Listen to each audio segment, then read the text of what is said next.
안녕하세요. 저는 서울에 사는 30대 초반 여성입니다.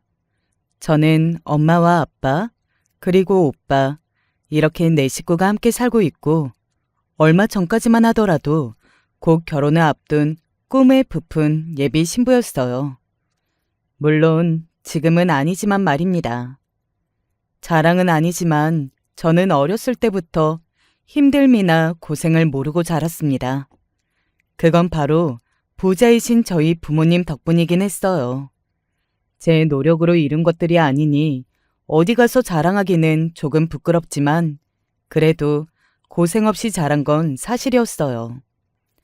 남들이 들으면 배부른 소리라고 하겠지만 그래서였는지는 몰라도 저도 아르바이트를 하고 남들처럼 치열하게 살아보고 싶다고 생각했습니다. 물론 다른 사람들이 보기에는 제가 웃겼을지도 몰라요. 그리고 욕을 했을지도 모르고 말이죠. 하지만 당시에 저는 그랬던 것 같아요. 대학을 졸업하고 취직을 하고 잘 살다가 어느 날 문득 그런 생각이 들었습니다. 저 독립해서 혼자 한번 살아보고 싶어요. 그렇게 부모님 밑에서 독립 아닌 독립을 하게 되었어요. 완전한 독립은 당연히 아니었습니다. 부모님의 도움을 아예 안 받지는 않았으니까요. 그래도 혼자 나가서 몇 년 정도 살아봤던 것 같아요. 아르바이트도 혼자 해보고 싶은 곳에 해보고 월급에 맞춰서 아껴가며 생활하는 법도 배워보고 말이죠. 남자친구는 그 시기에 만났습니다. 남자친구는 당시에 제가 일을 하던 카페에 자주 오던 손님이었어요. 어느 날 첫눈에 반했다며 연락처를 받아간 남자친구가 계속해서 저를 보러 그 카페에 왔었고, 저도 남자친구가 싫지는 않았습니다. 그렇게 만나게 되었고, 저희는 생각보다 잘 맞았어요. 대화도 잘 통했고, 좋아하는 것과 싫어하는 것이 비슷했습니다. 남자친구는 평범한 사람이었어요. 한 가지 다른 점이 있다면 어려운 환경 속에서 나름 괜찮은 학교에 가고 좋은 직장을 다니는 사람이기는 했습니다. 온 집안의 자랑거리였어요. 제가 속한 환경 속에서는 남자친구가 평범한 편에 속하긴 했지만 그래도 그 평범함을 해내기 위해 노력하며 살아온 남자친구를 인간적으로 존경했습니다. 그랬으니 저도 결혼을 할 마음을 먹은 거겠고 말이죠. 남자친구와 3년 정도 연애하는 동안 저희 집안에 관한 이야기는 단 하나도 하지 않았습니다. 일부러 하지 않은 건 아니었는데 어쩌다 보니 그렇게 되었던 것 같아요. 차차 이야기하려고 했지만 타이밍을 놓쳤습니다. 그리고 저는 아빠 회사에 비서로 취직했어요. 저희 아빠가 크지는 않지만 사업체를 하나 운영하고 계셨거든요. 거기서 아빠 옆에서 일도 배우고 하려고 말이죠. 혼자의 힘으로 살아보는 것도 어렸을 때나 가능했던 거지. 나이가 들수록 저도 힘들어지긴 하더라고요. 그래봐야 30을 간 넘은 때였지만 말입니다. 거기 회사 그래도 한국 500대 기업에 드는 회사일걸? 어? 이름만 들으면 알만한 대기업은 아니라도 그런 내실 있는 회사가 오래 다니기에는 더 좋을 수 있어. 남자친구에게서 그런 말을 들었을 때 처음으로 조금 내가 이 사실을 숨기고 있는 건가 하는 생각이 들어서 그때 다 이야기했던 것 같아요. 사실은 그 회사가 우리 아빠 회사라고 말이죠. 물론 남자친구는 처음에는 엄청나게 놀랐습니다. 평범한 줄 알았던 여자친구, 그리고 자기보다 못할 줄 알았던 여자친구가 사실은 부잣집 딸이었다는 사실이 놀라울 만한 사실이긴 했잖아요. 다행히 그 일로 속였다고 싸우거나 하지는 않았지만 말이죠. 물론 남자친구가 부담스러워하는 것 같기는 했습니다. 정말 괜찮을까? 나를 마음에 들어 하실까? 자신의 조건이 저의 조건에 비해 매우 부족한 것 같다며 그렇게 걱정을 하더군요. 물론 그 마음이 이해되지 않은 건 아니었습니다. 저라도 그랬을 것 같으니까 말이죠. 우리 부모님 그런 분들 아니셔. 괜찮아. 그래도 딸을 좋은 집안에 시집 보내고 싶은 건 모든 부모의 마음이잖아. 우리 부모님은 사람이 좋은 게 우선이라고 생각하시는 분들이야. 너무 걱정하지 마. 그런 남자친구를 옆에서 얼마나 달래줬는지 몰라요. 늘 자신감 있는 사람이었는데 어딘가 주눅이 든 것 같은 모습이 안쓰럽기도 했고 말이죠. 뭐 다행히 저희 엄마와 아빠는 남자친구를 굉장히 마음에 들어 있습니다. 사람이 참 성실해 보이고 진실해 보이더구나. 긴장해서 손 덜덜 떠는 거 보고 너를 참 많이 좋아한다는 생각이 들었어. 라고 말씀하시면서 말이죠. 그런 부모님의 반응을 남자친구에게 전해주니 남자친구는 그제야 안심했고 말입니다. 그리고 그 다음은 남자친구의 부모님에게 제가 인사를 갈 차례였어요. 그런데 남자친구가 이런 말을 하더군요. 우리 어머니가 좀 나에 대해서 굉장히 자부심이 있으시고 자랑스러워 하셔서 걱정이야. 아무래도 걱정되기는 했습니다. 가부장적인 분이라는 이야기를 듣기도 했고 말이죠. 그래서 나름 깊게 고민한 결과 이런 결론을 내렸어요. 일단은 우리 집 배경은 비밀로 하자. 라고 말이죠. 뭐 언젠간 밝혀질 일이었고 숨긴다고 숨겨지는 것도 아니긴 했지만 그래도 자기 아들이 세상에서 제일 잘났다고 생각하고 살아오신 분에게는 이게 더 나을 거라는 생각을 했습니다. 조금 친해지고 나서 천천히 이야기해도 늦지 않겠다고 생각했습니다. 그 생각이 틀렸다는 걸 나중에 알았지만요. 아니 어쩌면 그 판단이 저에게는 더 좋은 일이었을 수도 있겠네요. 첫 번째 인사를 간 날은 크게 별일은 없었어요. 사실 걱정을 많이 했고 그래서 겁도 꽤나 먹었었거든요. 그래, 아버지는 뭘 하신다고? 자영업을 하세요. 그렇구나. 너는 뭘 하니? 저는 그냥 직장인입니다. 그 정도로만 이야기했어요. 남자친구와도 일단은 그 정도만 이야기하기로 했고 말이죠. 저희 집안 이야기를 아주 세세하게 물어보셨습니다. 거짓말을 하진 않았지만 최대한 저희 집안을 추측할 수 있는 이야기들은 하지 않았어요. 그래서 남자친구의 어머니는 저를 평범한 가정에서 나고 자라서 평범한 회사에 다니는 정도로 생각하고 계셨습니다. 지나가듯 이런 이야기를 하셨거든요. 여자가 너무 잘난 것도 남자 기를 죽여서 안 되긴 하지. 평범한 게 딱 좋은 것 같기도 하다. 라고 말이죠. 그 이야기를 듣고 보니까 더 저희 집안 이야기를 하기 힘들어지더라고요. 잘난 며느리가 아들 기죽인다고 반대라도 하면 어쩌나 싶어서 말입니다. 그래도 부자 며느리라고 하면 결국에는 좋아하실걸? 나 머리털 나고 돈 싫어하는 사람 본 적 없다. 아니야. 그래도 자기 아들 자존심 상하는 걸 더 걱정하는 어른들도 있긴 해. 옛날 사람들은 좀 그렇더라. 친구들도 다들 의견이 갈렸어요. 그러니 저는 더더욱 쉽게 이야기할 수 없었고 말입니다. 그렇게 저는 남자친구의 어머니와 몇 번의 만남이 더 있었습니다.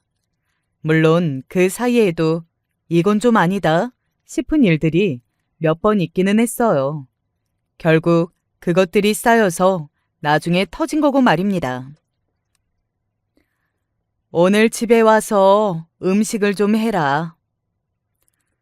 갑자기 뜬금없이 연락하셔서는 그런 말씀을 하시더군요. 솔직히 굉장히 많이 당황했습니다. 아직 상견례 같은 걸 한 것도 아니었고, 물론 결혼을 생각하고 만나고 있다고 인사를 드리기는 했지만 아직은 며느리는 아니었잖아요. 그런데 그런 요구를 너무 당당하게 하시는 게 제 상식으로는 잘 이해가 되지는 않았어요. 하지만 그래도 처음에는 한번 그 말을 들어드리기로 했어요. 나중에 다시 이야기하더라도 말이죠.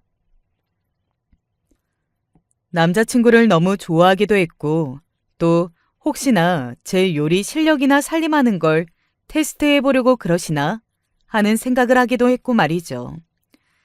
그리고 당연하게도 제가 도와드리는 모든 부엌일은 남자친구의 어머니 마음에 들지 않았습니다.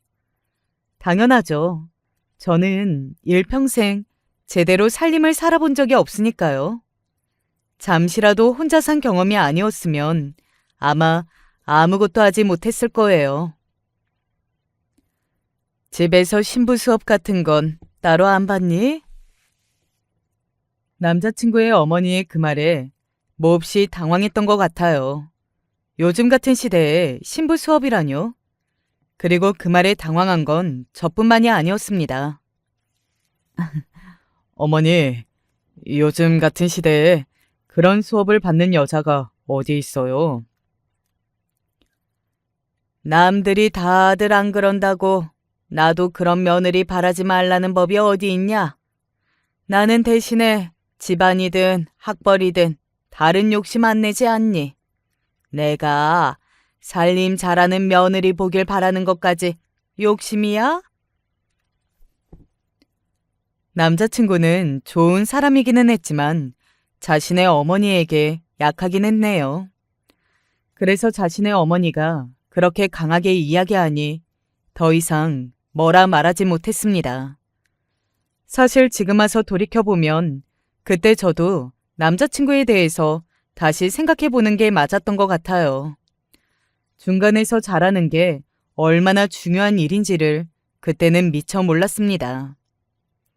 남자친구가 중간에서 제대로 끊어내는 역할을 하지 못해주다 보니 저도 초반에는 남자친구의 어머니에게 휩쓸려 다녔던 것 같아요. 그러면서 제 안의 불만도 점점 쌓여갔던 것 같고 말이죠. 제대로 할 줄 아는 게 하나도 없으니 내가 본격적으로 끼고 가르치려고 그런다. 제가 일을 해야 해서 그때는 시간이 안 날 것 같아요. 어느 순간 일 핑계로 남자친구의 어머니를 피하게 되더라고요. 그렇게 몇 번을 피하니 어느 날 이런 말을 하시더군요. 결혼하고도 일 계속 할 거니? 네, 그럼요. 그 회사가 듣자 하니 그렇게 엄청나게 좋은 회사도 아니라고 하던데. 그래도 내실 있는 회사예요. 한국 500대 기업 안에도 들고. 500이 뭐라고? 아무튼 대기업은 아니라는 말 아니냐? 네, 대기업은 아니지만 그래도 육아휴직이나 복직도 잘 마련되어 있는 회사라 여자 직원들이 결혼하고 나서도 오래 잘 다니는 회사로 유명해요. 네 남편이 좋은 회사 다니고 돈 잘 벌어오는데 너까지 일을 할 필요가 있어? 그냥 집에서 살림하고 애 낳으면 애나 잘 키우는 게 여자한테는 제일 좋고 중요한 거야.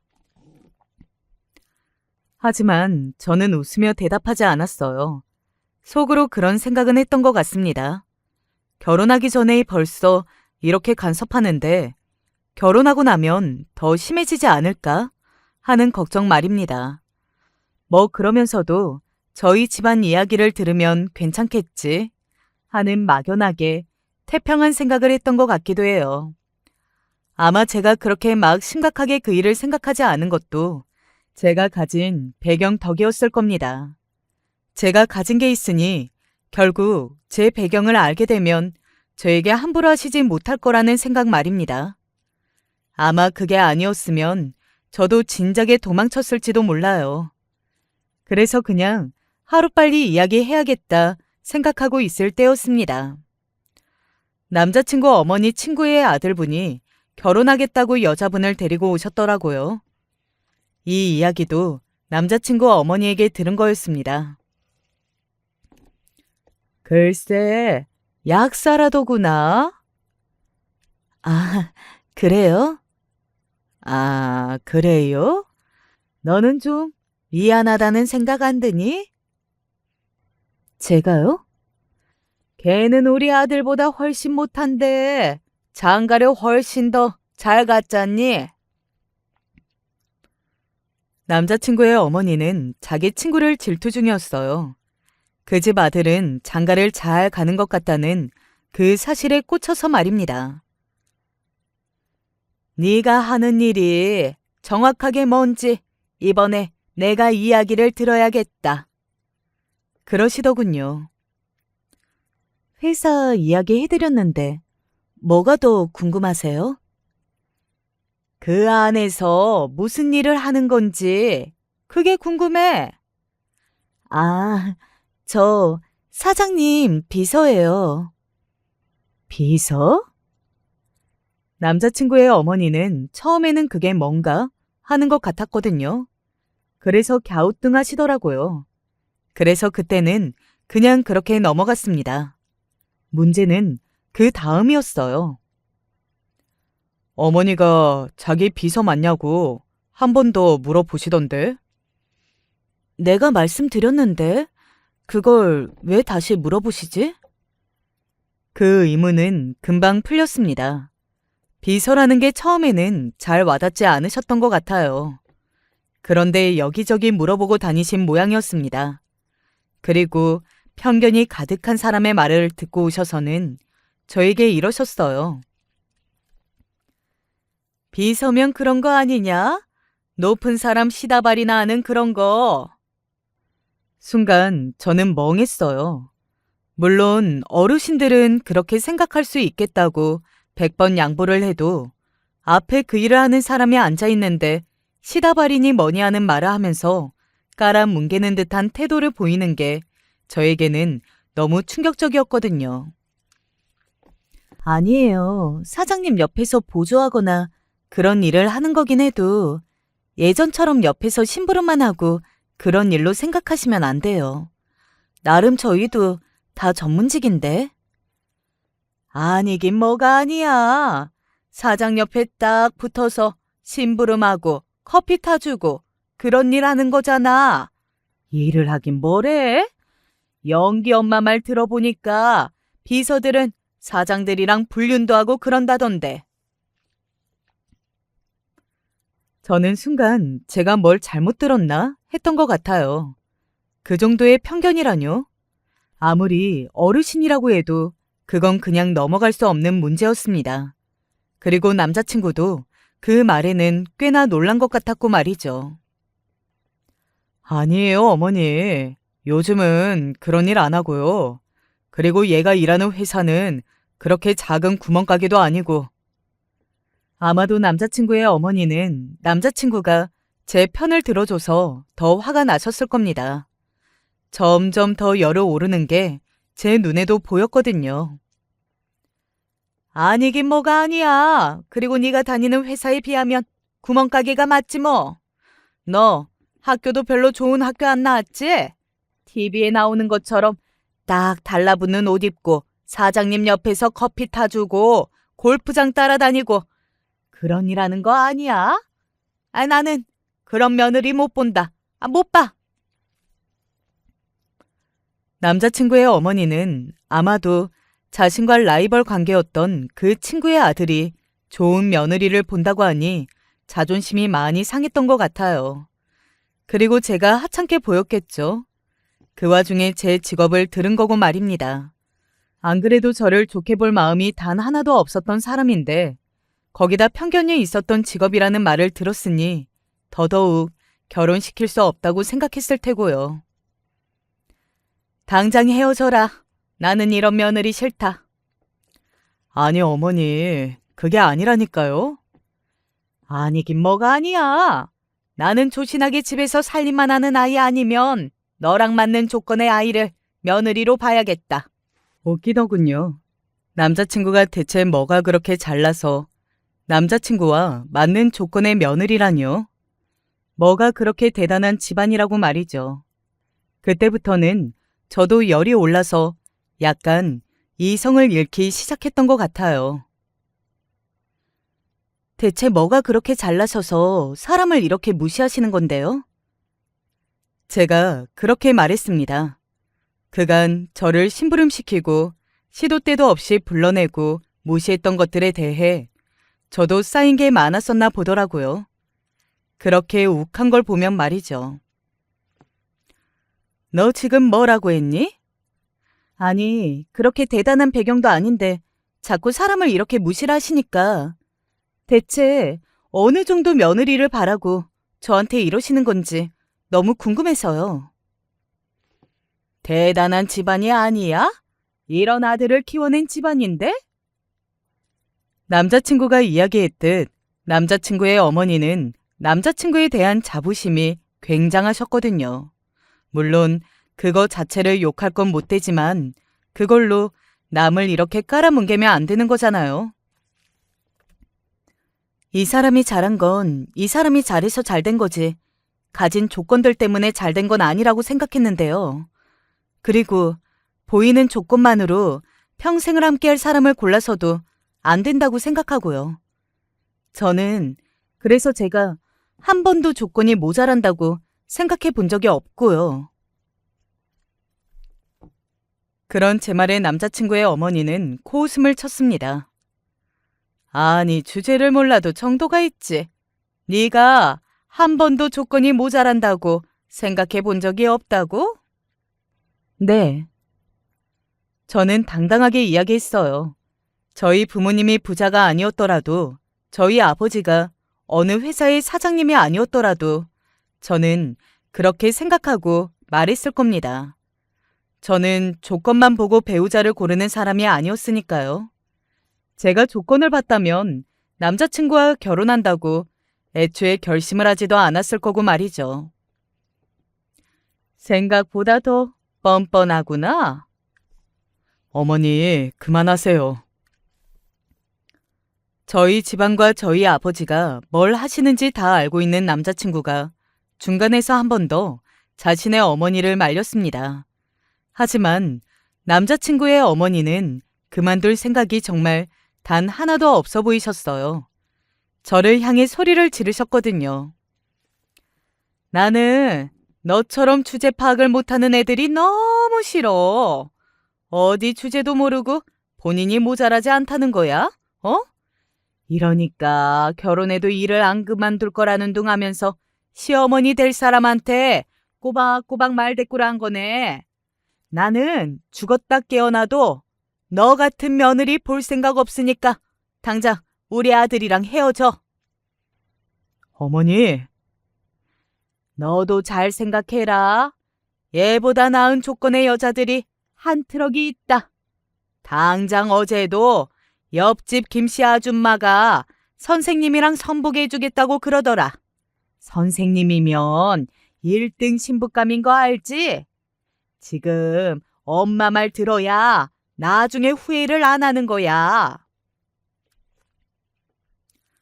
그냥 웃었습니다. 뭐 사람의 조건과 가진 걸로만 평가를 할 수는 없지만 그걸로 판단해서 저보다 낫다고 이야기하는 상대와 그 이유가 고작 그건가 싶어져서 말이죠. 너 웃니? 이게 웃기니? 제가 헛웃음을 짓는 걸 보고 남자친구의 어머니가 저에게 묻더군요.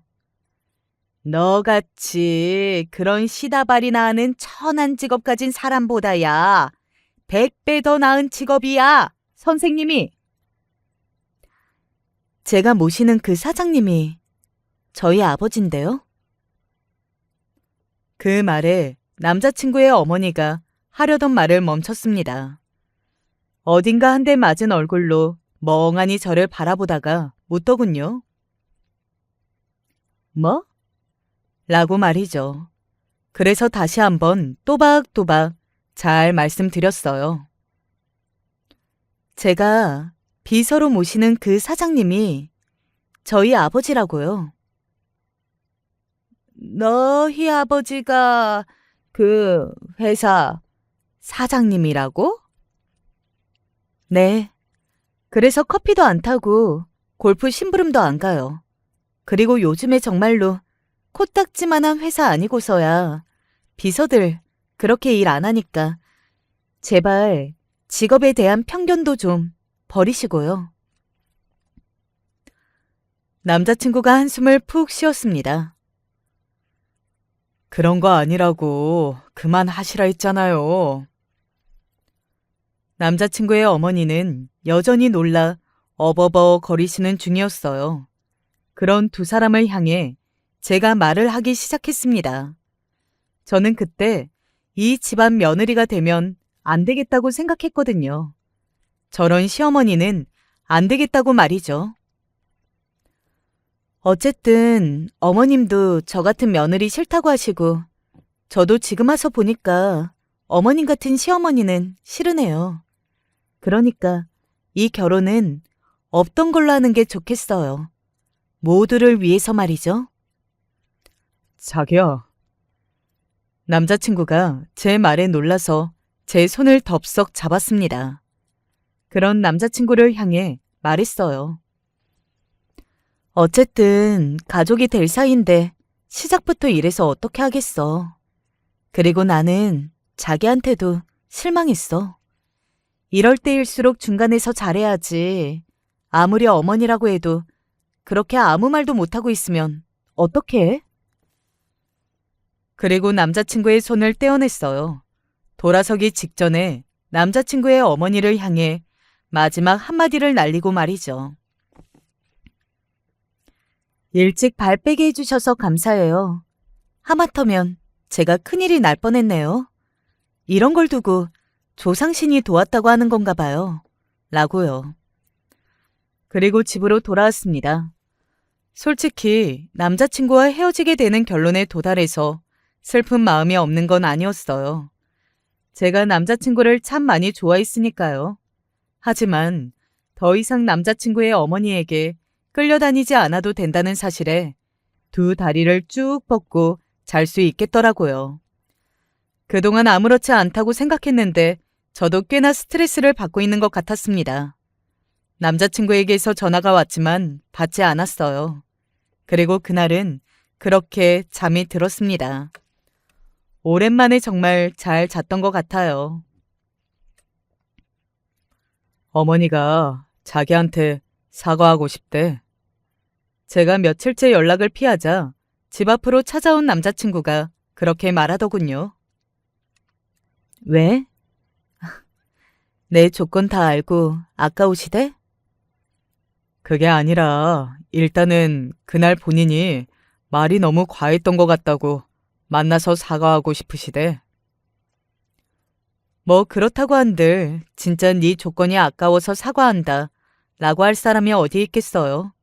그리고 사실 남자친구 어머니의 태도가 하루아침에 어떻게 바뀌었을지 그것도 궁금하긴 했습니다.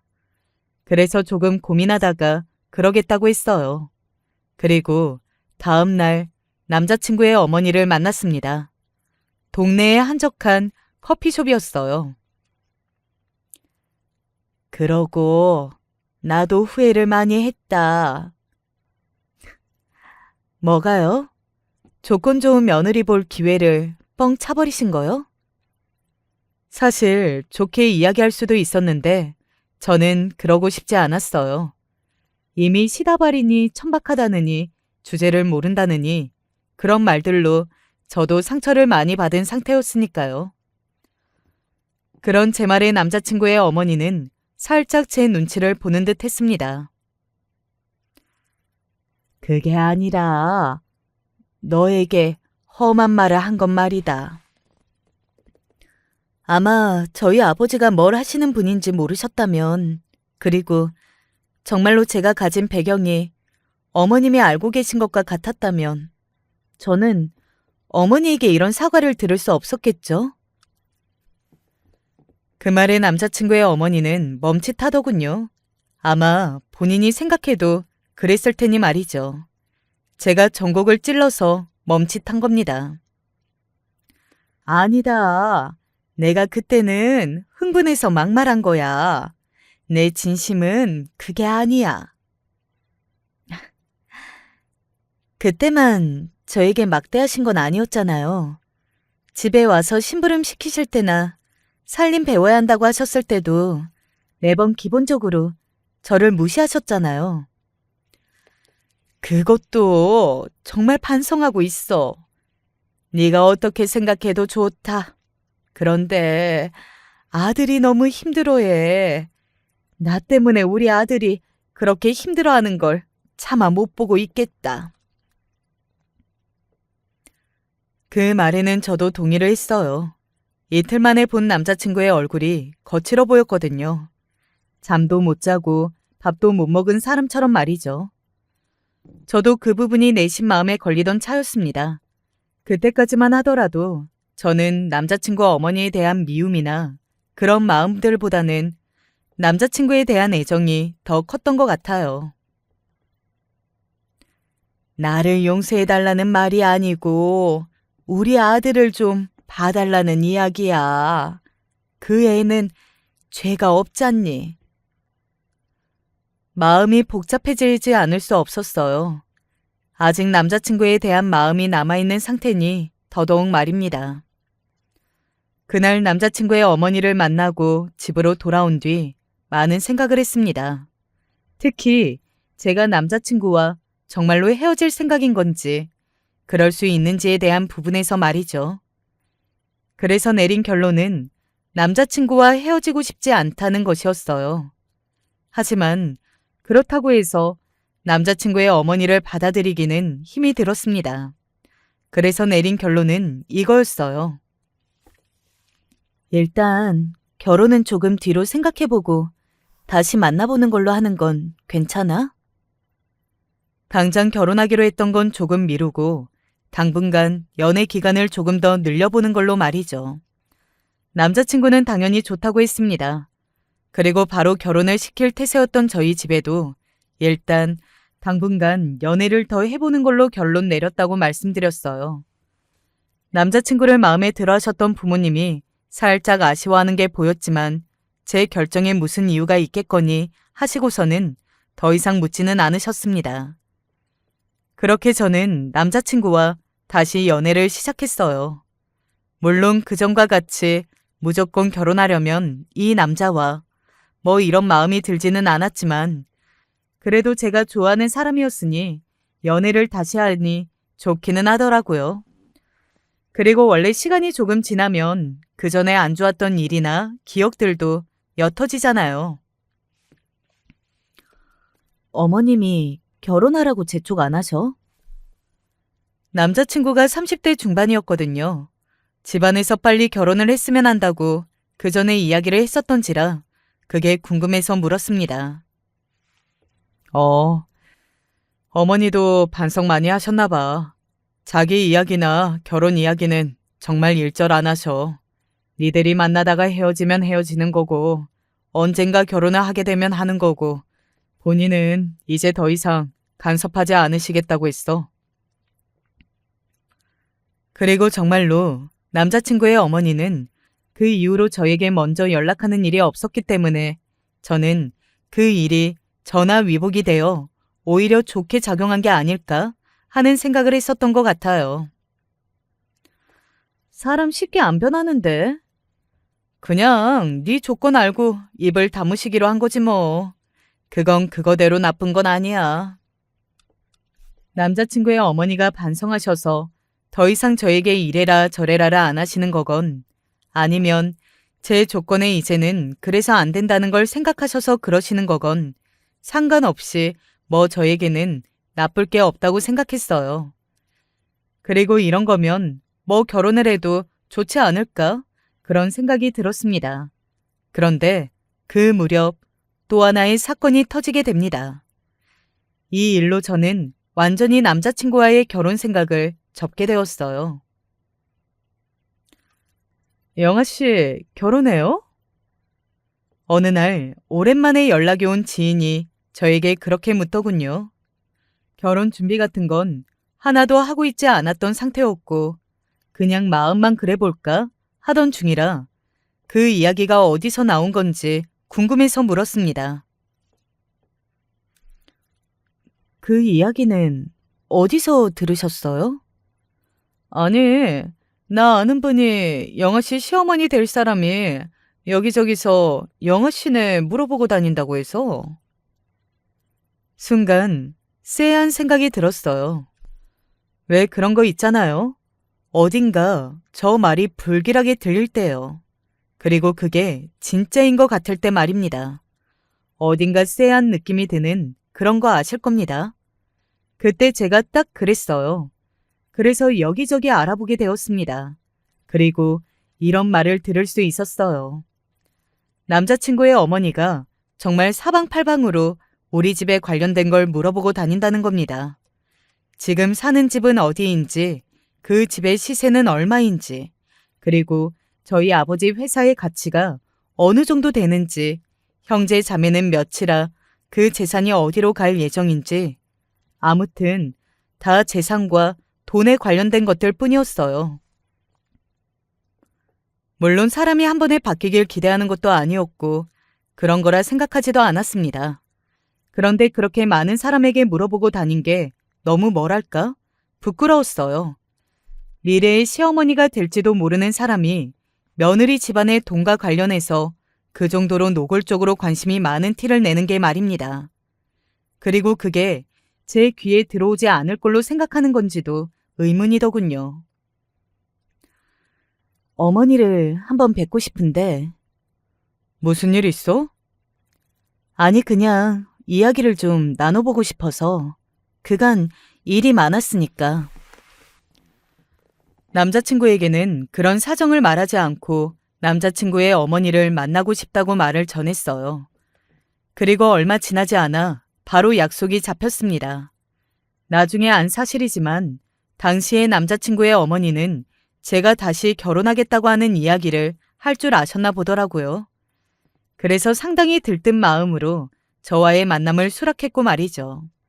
자신의 아들을 부잣집 사위를 만들 생각에 신이 나셨을 겁니다. 결과적으로는 그렇게 되지 못했지만 말이죠. 방이 나누어 있는 한정식 집으로 예약했어요. 혹시나 저희가 하는 이야기를 남들이 듣게 될까 봐서 말이죠. 그리고 열린 공간에서는 아무래도 이런저런 이야기를 막 하기도 부담스럽잖아요. 아무튼 약속을 잡은 그 장소로 나갔습니다. 저도 꽤나 빨리 도착했다고 생각했는데 남자친구의 어머니가 먼저 와 계시더라고요. 그리고 누군가와 통화 중이었습니다. 살짝 열린 문틈으로 누군가와 전화통화를 하는 소리가 들려왔거든요. 그래, 드디어 결혼한다고 할 것 같아. 내가 그동안 숨 딱 죽이고 살았잖아. 쥐 죽은 듯이. 근데 걔도 웃기긴 웃겨. 돈만 많지 뭐 대단한 집안도 아닌 것 같더만. 대충 들어도 저와 저희 집 이야기를 하는 것 같더라고요. 여기저기 물어보니까 돈이 많기는 한가 보더라고. 그리고 그 집에 자식도 둘뿐이라 오빠가 사업 물려받을 거라고들 하던데 내가 보기에는 그 오빠가 좀 멍청해 보이던데 잘하면 우리 아들이 물려받게 될 수도 있잖아. 순간 그 자리에서 굳었습니다. 대체 어디까지 헛꿈을 꾸고 있는 건지 짐작조차 되지 않았던 것 같아요. 아니, 저는 아직 결혼조차 생각하고 있지도 않았는데 대체 어디까지 생각 중인 건지 말입니다. 걔가 좀 바보 같긴 해. 왜 그런 애들 있잖아. 너무 온실 속 화초처럼 자라서 그런지 세상 물정도 모르고 사람도 잘 믿고 잘 구슬리면 내 편으로 만드는 건 순식간이지. 그리고 애 낳고 자기 가족으로 살아봐. 지도 지 남편이 잘 되는 게 더 좋을 거 아니야. 그렇지. 결혼만 시키면 이건 게임 끝이라니까. 그 이야기를 문 밖에서 듣고 있는데 정말 오만정이 다 떨어지는 것 같더라고요. 뭐 정이 얼마 있지도 않았지만요. 그리고 생각했습니다. 남자친구의 어머니 때문이라도 남자친구와는 절대 결혼하면 안 되겠다는 생각을 말입니다. 내가 조금 일찍 왔어. 아직 오려면 멀었을 거야. 괜찮아. 여기? 무슨 한정식 집이라는데 번지르르 하네. 그래, 끊자. 내가 다음에 또 이야기할게. 그래. 영숙이? 그래. 영숙이는 배가 아파 죽을걸. 지 아들이 약사랑 결혼한다고 약사 며느리 보게 생겼다고 얼마나 자랑질을 해댔는데 내가 바로 그런 며느리 보게 됐다고 했으니 내 전화도 안 받는다니까. 아마 복장 터져 죽을 것 같을걸. 그 생각만 하면 내가 고수해서 잠이 탁 깬다니까. 밥 안 먹어도 배불러. 그렇게 한참을 더 떠들더니 제가 올 시간이 되었다며 서둘러 전화를 끊더군요. 저는 바로 문을 열었습니다. 노크도 하지 않고 말이죠. 남자친구의 어머니는 굉장히 당황한 채로 저를 바라보셨어요. 아마 제가 어디서부터 어디까지 들었는지 아닌지 뭐 이런 걸 몰랐으니 말입니다. 왔니? 기척도 없이 들어오고 그러니. 식사 시킬까요? 저는 그런 남자친구의 어머니를 가볍게 무시하고는 물었습니다. 그리고는 식사를 시작했어요. 그래도 밥은 다 먹고 이야기해야겠다 싶었거든요. 남자친구의 어머니는 밥을 먹는 내내 제 눈치를 봤습니다.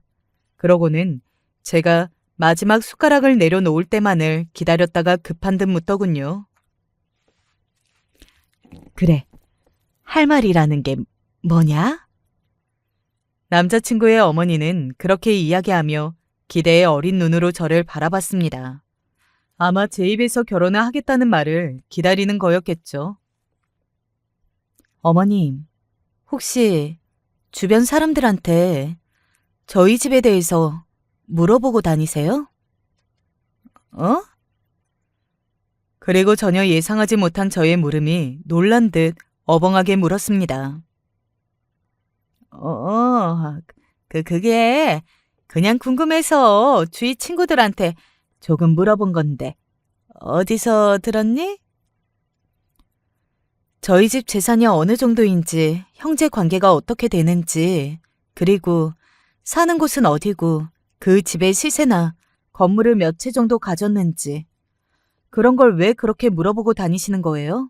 얼마나 많이 물어보고 다니셨으면 지인들이 연락이 와서 다들 저한테 결혼하냐고 하면서 그런 이야기가 있다고 알려주는 거냐고요. 아니, 나는 몇몇 사람들한테만 물어본 건데 그게 왜 그렇게 소문이 퍼졌지? 남자친구의 어머니는 진심으로 당황한 것처럼 보이기는 했어요. 잔뜩 기대했다가 저에게 다른 이야기를 들어서이기도 했겠지만 본인도 민망하긴 했겠죠. 남의 집 재산이며 그런 것들을 그렇게 궁금해하면서 남들에게 막 물어본 걸 본인에게 들켰다는 사실을 말입니다. 저 오늘 한 가지 확실하게 말씀드릴 게 있는데 뭐니? 저 오빠랑 결혼 안 해요. 제 말에 남자친구의 어머니는 놀란 눈으로 저를 바라봤어요. 혹시 내가 물어보고 다닌 것 때문에 그러는 거면 그것도 그거지만 저 방금 어머님이 하시는 통화 내용 밖에서 다 들었거든요. 저는 저희 집안을 그렇게 무시하고 오로지 돈으로만 보는 분이랑 가족관계가 되고 싶지 않습니다. 오빠랑도 차차 정리할 거니까 그런 줄 아세요. 그렇게 말하고는 바로 일어섰습니다. 뒤에서 남자친구의 어머니가 저를 부르는 소리가 들려왔지만 돌아보지 않았어요. 그리고 남자친구에게도 말했습니다. 더 이상 힘들 것 같아. 나도 나 나름대로 노력했고 이 정도면 생각 많이 했다고 생각해. 우리 인연은 여기까지인가 봐. 본인 어머니가 무슨 짓을 하고 무슨 말을 하고 다녔는지 알게 된 남자친구도 상당히 민망해했어요. 그리고는 받아들였습니다. 본인도 이제는 자신의 어머니가 감당이 안 될 것 같고 그런 어머니를 남에게 감당하라고 하는 것 자체가 말이 안 되는 것 같다면서 말이죠. 그렇게 저와 남자친구는 관계를 정리했어요. 저는 여기서 끝날 줄 알았습니다. 당사자들이 헤어졌다는데 뭘 더 어떻게 하실 수 있을까 싶었거든요. 하지만 남자친구의 어머니는 제 생각보다 더 대단한 분이셨습니다. 그 뒤에 저를 여러 번 찾아왔었는데 처음 찾아왔을 때는 자기 때문이라며 정말 미안하다고 다시 만나라는 말을 하러 찾아온 거였어요. 지난번처럼 말이죠. 나 때문이라면 내가 정말 미안하다. 어머님 때문에 맞고 이제는 지난번처럼 사과하셔도 오빠랑 다시 만나지는 않을 겁니다. 저는 정말 이제는 극복할 수 없겠다고 생각을 굳힌 상태거든요. 그런 제 말에도 몇 번을 더 설득했지만 저는 단호하게 거절했습니다. 그리고 남자친구와도 더 이상 연락을 하지 않았고 말이죠. 그리고 한동안은 연락이 뜸해서 저는 이제 정말로 남자친구와 남자친구의 어머니와의 연이 끝난 줄 알았어요. 하지만 아니었습니다. 그건 저의 착각이었어요. 저는 원래 선을 볼 생각이 전혀 없었거든요. 그런데 부모님이 하도 괜찮은 남자에 있으니 선을 보라고 성하셨습니다. 원래 저에게 그런 강요를 하시는 분들이 아닌데 제가 남자친구와 헤어지고 조금 우울해 보였나 보더라고요. 사람은 사람으로 치료하는 거라며 말이죠. 그리고 또 남자친구와 제가 헤어지게 된 이야기도 듣게 되셨거든요. 그래서 더더욱 그렇게 하셨던 것 같아요. 엄마와 아빠의 성화에 못 이겨 남자친구와 헤어지고 3개월 뒤쯤인가 선을 보러 간 날이었습니다. 저는 정말 별 생각 없이 그냥 앉아있다 와야겠다 하고 나갔어요. 안녕하세요. 김유난입니다. 네, 안녕하세요. 그때였어요. 아이고, 여기서 다 만나네. 순간 등 뒤로 소름이 오소소 돋는 느낌이 들었어요. 그 익숙한 목소리의 말입니다. 돌아보고는 정말 기함을 했어요. 남자친구의 어머니가 서 있었거든요. 아니, 여긴 어떻게... 평소에 이런 호텔에 오시는 분이 아니라는 건 제가 잘 알고 있었습니다. 그런데 누가 봐도 어색한 말투와 행동으로 계속 아는 척을 하시더군요. 내가 오늘 여기서 친구들이랑 약속이 있어서 너는 여기 웬일이냐? 제 복장이나 호텔이라는 장소, 그리고 맞은편에 앉아있는 남자까지 묻지 않아도 한눈에 알 수 있는 광경이었어요. 바로 선짜리라는 걸 말이죠. 그리고 남자친구의 어머니는 다 알고 있으면서 모른 척 그렇게 물었습니다. 앞에 앉아 계시는 분만 아니었다면 한마디 했겠지만 그냥 저는 어색하게 웃어 넘겼어요. 그러면 제가 곤란해한다는 걸 알고 가야 하잖아요. 하지만 남자친구의 어머니는 아니었습니다. 뭐 당연했겠죠. 애초에 처음부터 그 자리를 회방 놓으러 온 걸 테니 말입니다. 혹시 너 선보는 거냐? 네? 아니 어떡해. 우리 애랑 헤어진 지 얼마나 됐다고 이렇게 바로 선을 볼 수가 있는 거냐? 우리 애는 지금 제대로 먹지도 못하고 자지도 못하고 그러고 지내고 있는데. 그러고는 그렇게 말하며 본격적으로 회방을 놓기 시작했습니다. 저는 그렇게까지 나오실 거라고는 생각을 못했던지라 중간에서 당황하긴 했었어요. 뭐 저보다 맞선 상대이신 분이 더 당황하셨겠지만 말이죠. 여기서 이러시지 마시고 돌아가세요. 아니 너무하지 않니? 여기서 예의 없이 이러시는 것도 너무하신 거니까 돌아가시라고요. 제가 정색을 하고 이야기했습니다. 아마 정확한 건 모르겠지만 남자친구의 어머니는 일부러 그 자리에 나타난 걸 거예요. 제가 어디서 선을 본다는 이야기를 듣고 회방을 놓으러 말이죠. 그 이후에 수소문을 조금 해보니까 아직도 저를 며느리라는 둥 하면서 말도 안 되는 소리를 하고 다닌다고 들었거든요. 포기를 못 하시는 것처럼 보였습니다. 그리고 그날 일 때문에 오히려 저와 그 맞선 상대가 몇 번 더 보게 되었어요. 너무 죄송합니다. 이런 결례를. 죄송하시면 다음에 밥 사세요.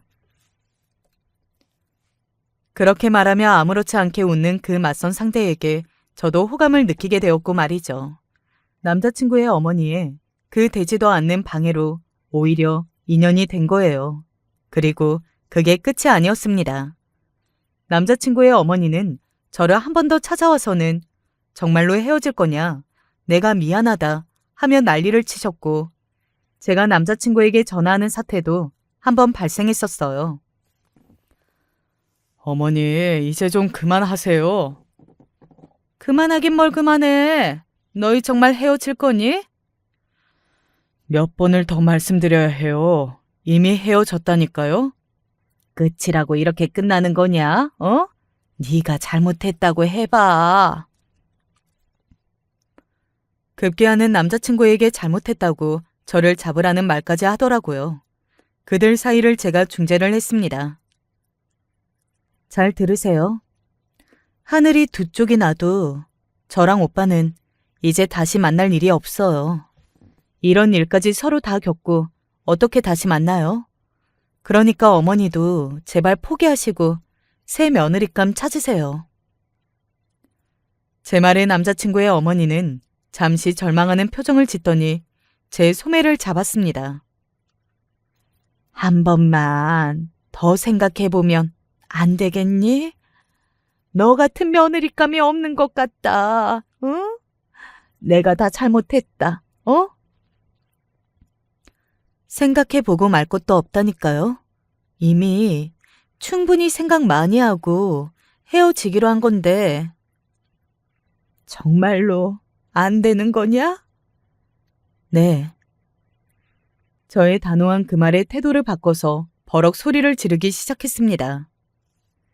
인연이 어른이 이 정도 했으면 듣는 척이라도 해야 할 거 아니냐? 어? 그리고 내 아들 피 같은 세월 결혼도 안 할 거면서 낭비하게 해놓고 이렇게 뻔뻔하게 야 이년아! 그렇게 소리를 지르며 급기야는 제 머리채를 잡았습니다.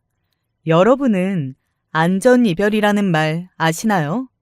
요즘은 연인들끼리 헤어질 때 별 험한 일이 다 생기니까 안전하게 이별하는 것도 복이라는 뜻에서 나온 말인데 보통은 이걸 남녀간에 쓰거든요.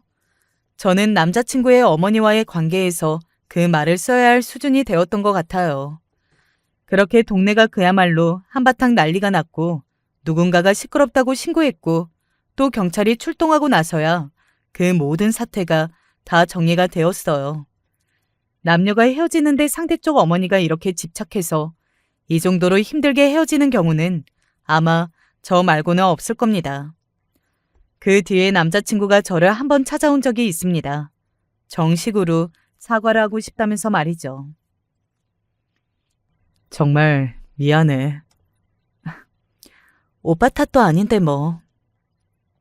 너도 알다시피 어머니가 그 라이벌로 생각하는 친구분 때문에 동네방네 이런 며느리 본다고 소문을 다 내놓으신 모양이야.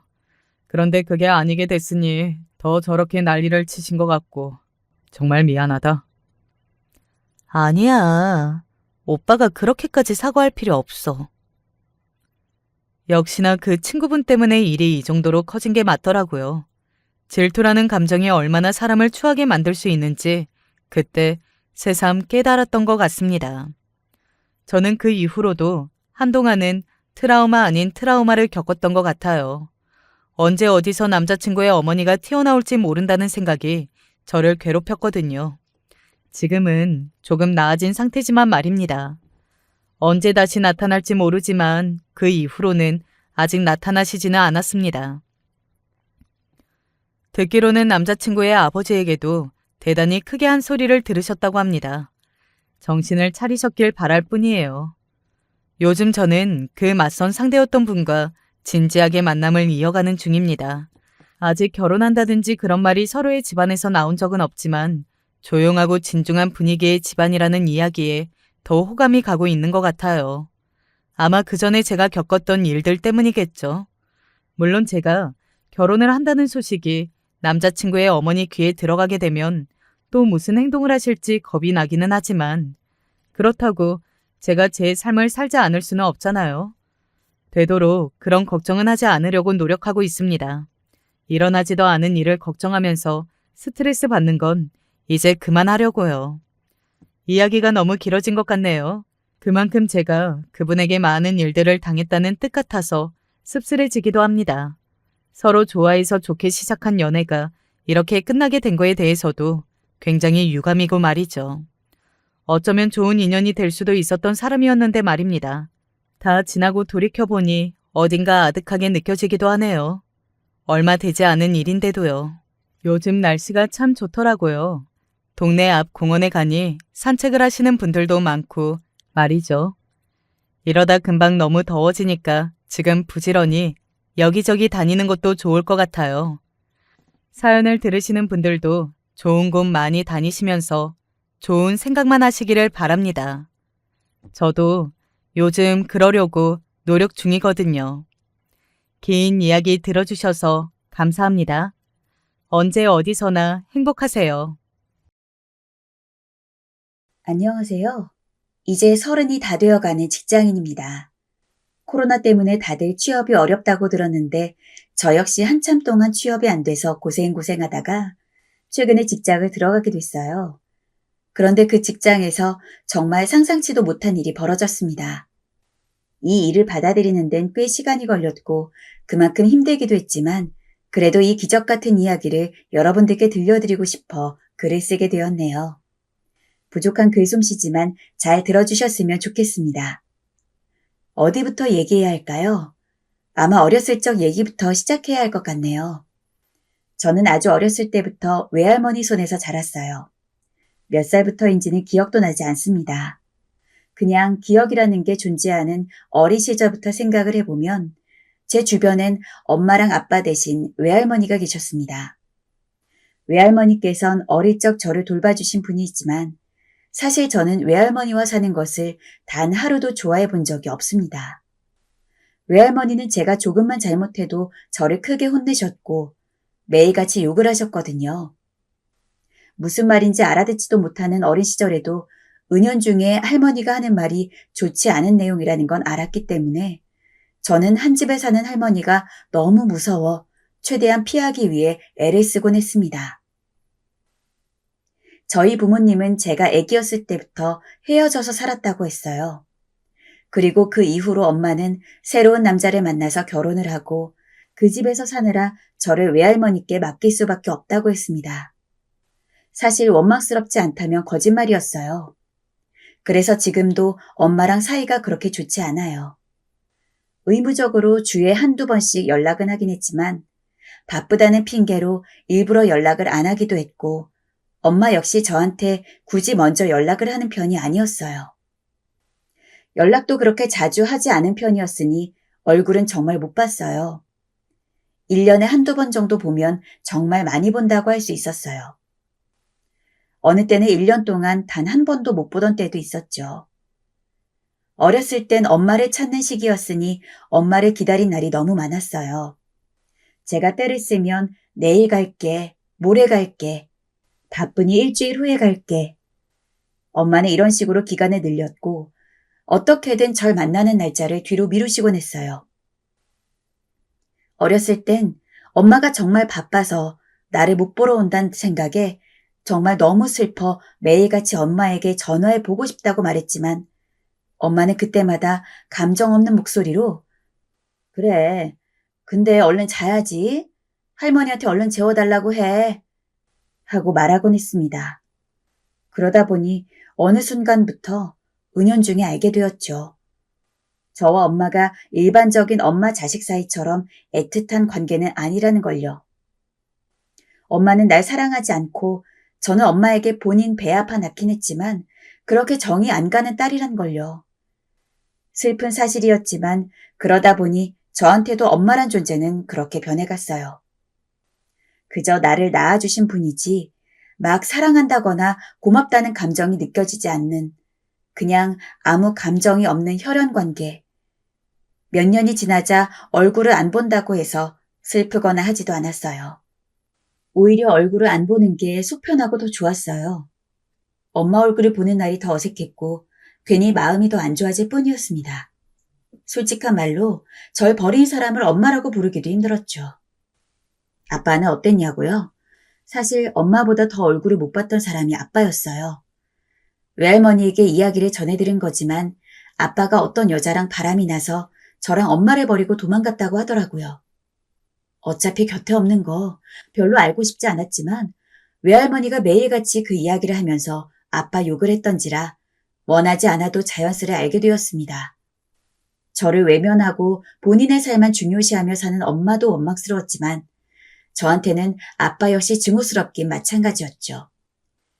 이럴 거면 나를 왜 낳았는지에 대한 생각도 했고 가끔 엄마랑 아빠랑 셋이서 오순도순 사는 꿈을 꾸다가 깨면 현실은 전혀 그렇지 않다는 것에 너무 속이 상해서 다시 잠들지 못하고 엉엉 운 경험도 많습니다. 그렇게 저를 둘러싼 현실이 저에게 그리 다정하지 않다는 것을 알게 된 이후 제가 할 수 있는 것은 공부뿐이었어요. 외할머니는 제가 커가니 점점 저한테 많은 것들을 바랬습니다. 당시 고등학생 나이 정도였는데도 저한테 돈을 벌어서 집안 살림에 보탬이 되려고 하지 않나 대학에 가려고 공부를 하고 있으면 불을 확 꺼버리시곤 쓸데없이 공부하지 말고 집안일이나 도우라고 그러질 않나. 정말 별의별 이야기를 다 들었던 것 같습니다. 전 하루빨리 그런 외할머니로부터 벗어나서 저 혼자만의 독립적이고 자유로운 삶을 살고 싶었어요. 솔직히 외할머니라도 저를 좀 더 다독이고 위로할 줄 아는 분이었으면 이렇게까지 부모님이 없는 것에 대해 원망이 심하진 않았을 것 같아요. 그런데 외할머니마저 저를 그리 좋아하지 않고 제가 본인을 돕기를 바라면서 듣고 싶지도 않은 욕은 맨날 하니 역으로 이럴 때 제 곁에서 든든하게 버팀목이 되어주는 엄마 아빠가 없다는 사실이 참 힘들었어요. 제 또래 다른 친구들은 맨날 주말 되면 엄마랑 어디 갔다, 아빠랑 어디 갔다 하는 이런 이야기들을 하는데 저는 그럴 때마다 할 말이 없이 가만히 있는 것도 너무 창피하고 속이 상했죠. 다행스럽게도 교우 관계는 좋아서 친구들은 많았지만 저는 그 누구에게도 저희 집 사정에 대해 이야기하지 않았어요. 언제 제 이야기가 약점이 될지도 모르고 솔직히 제 주변 친구들은 다들 집안이 화목하고 잘 사는 애들이 대부분이어서 제가 너무 초라해지더라고요. 그래서 저는 친구들이 가족 이야기를 할 때마다 모르는 척 흘려넘기거나 아니면 최대한 다른 주제로 이야기를 바꾸고 했습니다. 지금 생각해보면 조금 티가 나게 행동했기 때문에 아마 저희 집 사정을 다 알진 못했어도 최소한 부모님이랑 그렇게 좋은 사이가 아니란 건 친구들도 알고 있었을 것 같아요. 허나 아무도 제게 일부러 물어보거나 하지 않았어요. 그런 부분을 생각해보면 참 좋은 친구들이었죠. 아무튼 저는 제 주변 환경을 생각해봤을 때 남들보다 부족한 것이 많기 때문에 없는 엄마 아빠를 데려와 살 순 없어도 최소한 내가 스스로 노력해서 돋보일 수 있는 부분은 돋보여야 한다고 생각했습니다. 그게 바로 공부였죠. 성적은 제가 열심히 노력만 한다면 결과로 보상받을 수 있는 거고 제 또래 학생들이 보기에 공부 잘하는 애만큼 선망받는 것도 없었으니까요. 그래서 저는 시험 기간 때마다 늘 코피가 날 정도로 공부를 했고 자는 시간도 쪼개가면서 새벽까지 교과서를 보다가 학교에 밤을 새고 간 적도 있었습니다. 물론 형편이 넉넉하지 않아서 학원이나 과외는 꿈도 꾸지 못했고 그나마 선생님의 도움을 받아서 교사용 문제집 몇 권을 받을 수 있다면 다행이었어요. 그런데 공부도 공부머리가 있어야 하는 거더라고요. 진짜 어디다 내놔도 자신 있게 말할 수 있을 만큼 누구보다 열심히 공부했다고 자신했는데 성적은 썩 마음에 들지 않게 나올 때가 많았습니다. 제가 몇 시간에 걸쳐 외운 것을 금방 까먹기도 하고 외우는 것 자체가 너무 오래 걸려서 같은 부분을 똑같이 공부해도 시간이 배 이상은 걸리더라고요.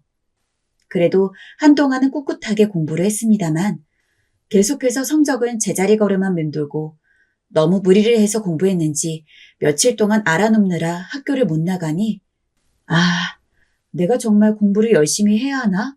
라는 회의감에 빠졌습니다. 안 그래도 돌봐주는 부모님 없이 까탈스러운 외할머니 아래에서 지내는 것만으로도 서러워 죽겠는데 공부마저도 재능이 없다는 것에 저는 한동안 너무 좌절스러운 감정을 경험해야 했어요. 만일 신이 있다면 저한테 부모복은 안 줄 거였으면 최소한 공부머리는 줬어야 하는 게 아닌가 하는 생각까지 하면서요. 하지만 정말 다행스럽게도 공부머리가 안 좋았을지언정 입시복은 나쁘지 않았습니다. 성적에 비해서 좋은 대학에 입학할 수 있었거든요. 비록 대학에 가서도 성적을 많이 신경 써야 했지만 일단 최우선 과제라고 할 수 있는 대학에 입학을 성공했다는 것부터 한시름 놓을 수 있었어요. 그렇게 남들보다 조금 빠르게 여유를 즐겼죠. 사실 여유라고 해도 별다른 일을 하진 않았어요. 오히려 알바를 구해서 열심히 돈을 벌기 바빴죠. 등록금을 벌어야 했으니까요. 외할머니가 제 대학 등록금을 내줄 여력은 전혀 없었고 엄마가 도와준다곤 했지만 솔직한 심정으로 엄마한테 도움받고 싶지 않았어요. 입학할 때는 어쩔 수 없이 도움을 받는다고 쳐도 그 이후로 졸업할 때까지는 엄마 손 안 빌리고 제가 다 내고 싶어서 그때부터 열심히 돈을 모을 궁리만 했습니다. 그러다 보니 대학에 가서도 남들은 전공 공부에 집중할 때 저는 돈을 번다고 아르바이트하기 무척 바빴습니다. 이땐 정말 부모란 존재가 간절했던 것 같아요. 경제적 능력이 있어서 자식에게 공부 환경을 어느 정도 제공해 줄 수 있는 부모요. 고등학교 때도 어렵게 공부를 했는데 대학교 때도 또 돈을 벌어야 하는 환경에서 공부를 해야 하니 정말 몸이 망가질 만큼 하루가 고단했습니다. 또 안 그래도 공부머리가 뛰어나지 않은데 남들보다 공부에 집중할 수 있는 시간도 줄어들다 보니까 제가 아무리 노력을 해도 학점이 잘 나오지 않더라고요. 저보다 공부 잘하는 애들은 너무 많았고 저는 솔직히 제 수준에 비해서 높은 대학을 온 거라서 정말 말 그대로 뱁새가 황새 따라가려다 가랑이 찢어지는 경험을 해야만 했어요. 지금 생각해보면 차라리 아르바이트를 하지 말고 그 시간에 더 열심히 공부해서 일부나마 성적 장학금을 받던가 아니면 학자금 대출을 받아서 성적 대신에 기입할 수 있는 스펙을 더 쌓을 걸 그랬나 싶기도 해요. 그렇게 저는 남들보다 배는 바쁜 대학 생활을 이어나갔습니다. 중고등학교 때도 느꼈지만 새삼 정말 행복하게 잘 사는 사람 많다는 것을 체감한 적이 종종 있는데 대학에 오니까 진짜 더하더라고요. 고등학교까지는 그냥 가까운 동네 애들만 모이다 보니까 볼 수 있는 사람이 한정되어 있었는데 대학은 워낙 규모도 크고 사람도 많은 데다가 정말 말 그대로 전국에 있는 모든 애들이 종합적으로 모이는 곳이었기 때문에 정말 억소리 나는 가정환경에서 자란 애들도 꽤 있었습니다. 하나 기억에 남는 게 같은 과 친구 중에 늘 단정하고 검소하게 옷을 입고 다니는 애가 있었어요. 보통 대학 새내기 때는 다들 가방이나 액세서리나 입고 다니는 옷들을 화려하게 치장하는 애들이 많았는데 유일하게 그 친구만 안 그랬거든요. 그렇게 친하지는 않았던 친구라서 그냥 혼자 걔를 보면서 쟤는 되게 소박하게 다니네 라고 생각을 했었는데 나중에 알고 보니 그 친구가 걸친 모든 것들이 다 명품이었습니다. 그 아이는 그냥 잘 사는 걸 티 안 냈을 뿐이었던 거고 제가 명품 로고를 몰랐던 거였죠. 그 애가 몸에 걸친 것들의 가격을 다 합하면 집 한 채가 나올 수도 있다는 이야기에 진짜 사람은 겉만 보고 판단해서는 안 되는구나 라는 걸 뼈저리게 체감했습니다. 다만 그렇게 정말 가정 환경에서 오는 차이가 굉장히 크다는 걸 알게 되면서 어느 정도 박탈감이 들었습니다. 내가 선택할 수 없고 바꿀 수 없는 것, 그게 바로 가정 환경이잖아요. 저도 정상적으로 사랑을 줄 수 있는 부모가 있었다면 좋았을 테지만 가정 환경이 좋지 않다 보니 자연스레 누릴 수 없는 것들이 생겼고 그런 부분들이 옆에 있는 친구들과 하나하나 비교되면서 화도 쌓이고 속병이 될 만큼 우울해지기도 했어요. 친구는 등록금 걱정 없이 편하게 학교를 다니고 있는데 나는 그 아이가 공부할 시간에 편의점에서 폐기 도시락을 먹으며 아르바이트를 해야 하고 그것도 아까워 밥을 굶어야 하는 현실이 정말이지 비참했습니다. 그리고 열심히 노력했지만 그 친구보다 결국 좋은 성적을 못 받는 것도 서러웠어요. 한편으론 잘 사는 아이들이 갖고 있는 그 티 없는 순수함이나 미래에 대한 낙관도 부러웠습니다. 돈에 대해 크게 걱정하지 않고 제 밥값 정도는 대신 계산해 주려 하는 아이들을 보면 잘 사는 사람들은 정말 착해지기 쉽구나 라는 생각을 하기도 했어요. 그러던 어느 날 사건이 터지고 말았습니다. 점심을 먹어야 했는데 마침 월세를 내고 교재를 사다 보니 한 푼도 없던 상황이었어요. 아침도 굶었기에 배가 너무 고팠는데 차마 친구들에게 돈 빌려달란 말이 나오지가 않았죠. 당시 저희 대학교에 구내식당이 있긴 했는데 식권을 사려 하려면 돈이 필요했기 때문에 저는 결국 그냥 빈 강의실에 앉아 공부나 하면서 배고픔을 달래기로 했어요. 그런데 제가 밥을 먹지 않고 있자 한 친구가 동기들끼리 밥을 먹으러 가기로 했다며 어느 양식 레스토랑으로 데려가는 거예요. 지금 생각해보면 그리 비싼 가격의 음식은 아니었지만 전 메뉴판을 보자마자 어마어마하게 느껴지는 금액에 당황하고 말았어요. 음식은 나왔지만 그리 배가 고픈 상황에서도 돈을 내야 한다고 생각하니 도저히 음식이 넘어가지 않더군요. 제가 친구들을 앞에 두고 물을 꿀꺽꿀꺽 넘기자 앞에 앉아있던 친구들이 제게 왜 그러냐며 물었죠. 저는 한참을 망설이다 조심스레 대답했습니다. 나 돈이 없어. 미리 말하려고 했는데 니네가 끌고 오는 바람에 말할 시간이 없었어. 그러자 친구들의 얼굴은 일제히 당황스러움으로 번졌고 뭐라 말해야 할지 모르는 얼굴로 제 얼굴을 바라봤습니다. 기묘한 침묵이 흐른 후에야 명품으로 치장하고 다니던 친구 한 명이 아무렇지 않은 표정으로 제 밥값을 대신 계산해 주겠다고 했고 나중에 돈이 생기면 갚으라고 말했습니다. 저는 알겠다고 고개를 끄덕였지만 그 뒤 음식은 코로 들어가는지 입으로 들어가는지 알 수가 없었습니다. 친구들은 얘기를 나누면서도 제 눈치를 보았고 저는 뒤에서 아이들이 제 가난을 수군거리고 욕할까봐 두려웠고 창피했어요. 그날 친구들과 헤어지고 화장실에서 얼마나 울었는지 모르겠어요. 아무리 닦아도 지워지지 않은 눈물에 제대로 된 부모가 없다는 서러움이 뭔지, 돈이 없다는 서러움이 뭔지 뼈저리게 알 것 같았습니다. 대학교에서 4년이라는 시간은 굉장히 금방 지나갔어요. 일하고 공부하다 보니 그렇게 되더라고요. 또 취업을 위해 대외 경력을 쌓기 위해 공모전 같은 것들에 참여하고 사람들과 만나 이런저런 봉사활동을 하다 보니 더 그랬던 것 같아요. 뒤돌아보니 금방 4학년이 되어 수강 신청을 하는 제 모습을 발견하곤 놀랐던 기억이 아직도 선명해요. 그렇게 대학생의 자유를 제대로 느끼지 못하고 4학년이 되자마자 저는 본격적으로 취업 준비를 해야 했습니다. 취업 기본 조건이 학점인데 안타깝게도 저는 공부할 시간이 많지 않아 학점에서 그렇게 뛰어난 학생도 아니었고 그렇다고 해서 자격증이 많다거나 대외 활동을 많이 한 경험이 있는 엄청난 학생도 아니었어요. 아주 바닥은 아니었지만 그렇다고 아주 위도 아닌 굉장히 애매모호한 위치였죠. 하지만 그런 주제에 대기업 위주로만 이력서를 넣었습니다. 대기업을 가야 저의 대책 없는 가난이란 주름살이 완벽하게 펴질 것 같았기 때문이었어요. 또 인터넷에 찾아보니 저만큼 스펙이 그렇게 좋지 않았는데도 면접 등에서 다른 강점을 어필하여서 취직에 성공한 사례들이 무척이나 많더라고요.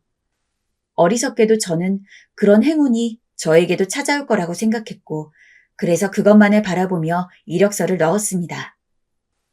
그렇게 거의 1년 동안 취직에 목을 매달았지만 한마디로 허송세월이었습니다. 돈을 버는 걸 아예 쉴 수는 없었기 때문에 알바를 꾸준하게 이어나갔지만 이미 졸업을 한 상태에서 남들은 다 취직을 했는데 저만 취직을 못한 일개 알바생으로 살고 있다는 사실은 굉장히 초조함을 주었습니다. 나름대로 취직에 도움이 될 만한 아르바이트 자리를 일부러 잡아서 더 스펙을 쌓기도 했는데 취업은 정말 현실이더라고요. 하도 취업이 안 되니까 언젠가 절에 가서 혼자 조용히 마음을 정리하는 시간을 가져보기도 했어요. 조용한 공간에서 왜 지금까지 되지 않았는지 생각해보기로 했죠. 처음엔 그저 화가 나고 현실이 원망스럽기만 했지만 깊게 생각해보니 저보다 더 좋은 대학에 더 좋은 학점, 더 좋은 스펙을 가진 학생들이 널려있는 판에 제가 사장이어도 저를 뽑지는 않을 것 같았어요. 그래서 그때부터는 눈을 완전히 낮춘 후 대기업에는 서류를 넣지 않고 유망해 보이는 중소기업에만 이력서를 제출해 보았습니다. 서류를 넣으면선 그래도 중소기업은 붙겠지 라고 생각했죠. 하지만 한 달 후 제가 얼마나 오만한 생각을 하고 있었던 건지 확실히 알게 되었습니다.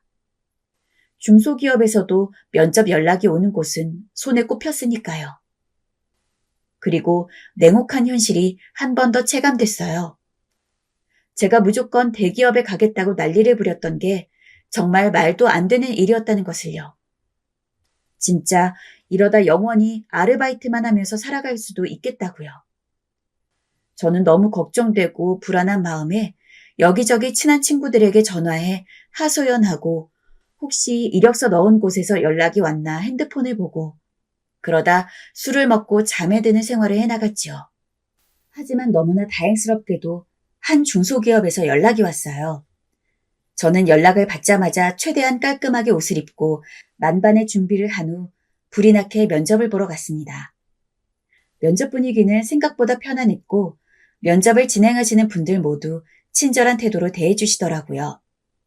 저는 그 자리에서 제 역량을 다 보여주겠다는 마음으로 질문 하나하나마다 성심성의껏 대답했고 반드시 이 회사에 들어와 일하고 싶다는 의지를 정말 온몸으로 보여드렸던 것 같아요. 그렇게 최대한 진솔한 마음으로 면접을 보고 며칠간 조마조마한 마음으로 결과를 기다렸습니다. 결과를 기다리는 동안은 정말이지 가슴이 콩닥거려서 밤에 잠을 이룰 수가 없었어요. 혹시 말실수를 한 게 없는지 몇 번이나 면접 장면으로 돌아가 상황을 곱씹고 또 곱씹었죠. 그리고 3일 후 저는 전화 한 통을 받았습니다. 바로 합격 전화였죠. 정말 죽다가 살아난 기분이었어요. 저는 너무 기쁜 마음에 폴짝폴짝 뛰었고 바로 다음 주부터 일을 할 수 있다고 말했죠. 전화가 끊기자마자 전 오래도록 제 합격 소식을 기다려온 친구들과 만나 다 같이 회사에 입고 다닐 옷들을 사며 스트레스를 풀었던 것 같아요. 그 다음 첫 출근 날엔 어렵게 들어간 회사인 만큼 정말 잘 해내겠다는 각오로 지하철을 탔던 것 같아요.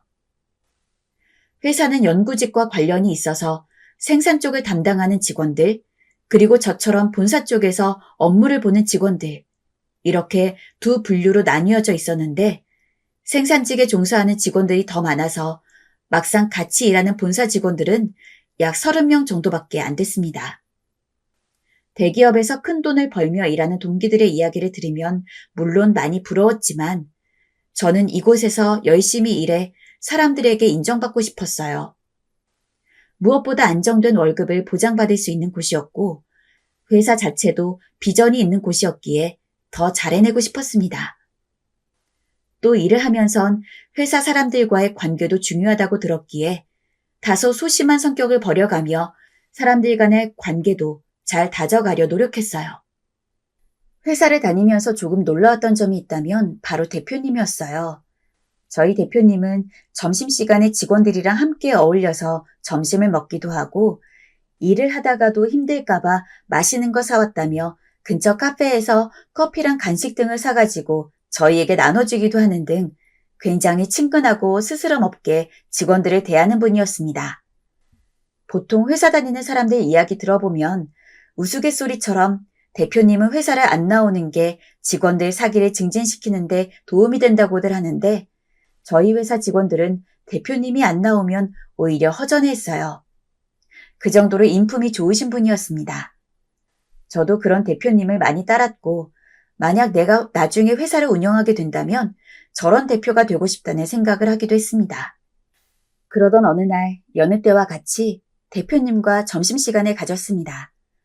원래 다른 직원들도 같이 먹는데 그날따라 공교롭게도 점심에 시간이 되는 사람이 저랑 대표님밖에 없어서 단둘이 밥을 먹게 되었어요.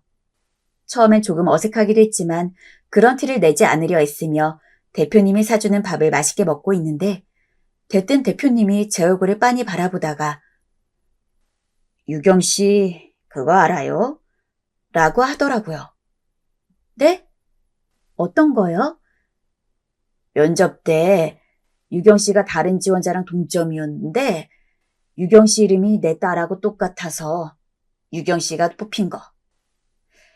팀장님한테는 이야기했었는데 혹시 유경 씨도 전해 들었나 해서. 정말요? 그 말과 함께 대표님이 인자하게 웃어 보이셨는데 그때 종종 다른 직원들이 했던 이야기가 생각이 났어요. 직원들이 저한테 유경 씨, 이렇게 자세히 보니까 우리 대표님이랑 많이 닮은 것 같아.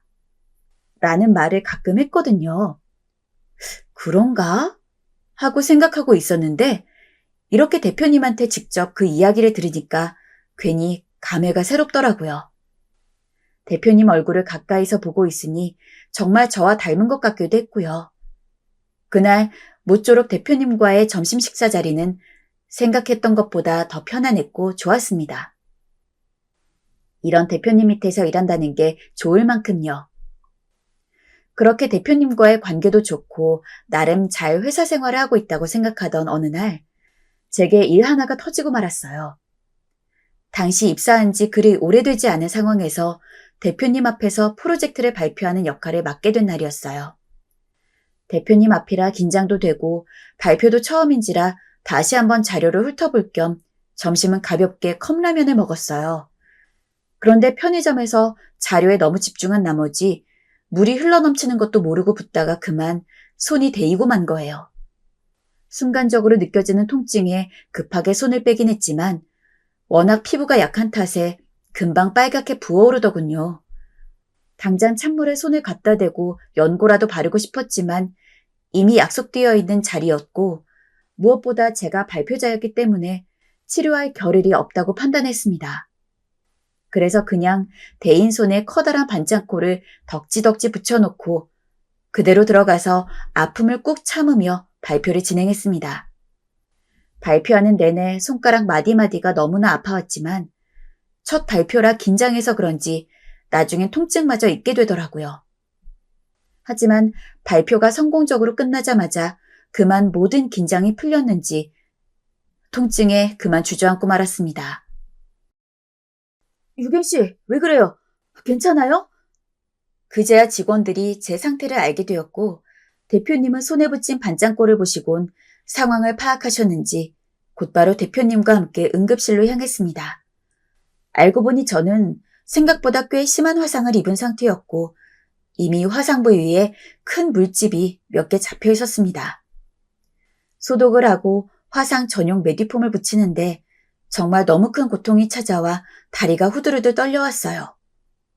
얼마나 고통스러웠는지 제 생에 그런 통증은 처음이었습니다. 참기 위해 이빨로 입술을 꾹 눌렀는데 피가 배어나올 정도였죠. 그런데 옆에서 지켜보던 대표님이 안쓰러우셨는지 계속 말을 걸어주셨습니다.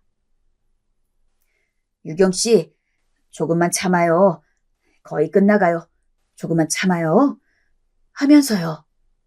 고맙게도 치료 내내 제 곁에 있어주신 대표님 덕분에 전 공포를 가라앉히고 끝까지 치료를 받을 수 있었습니다.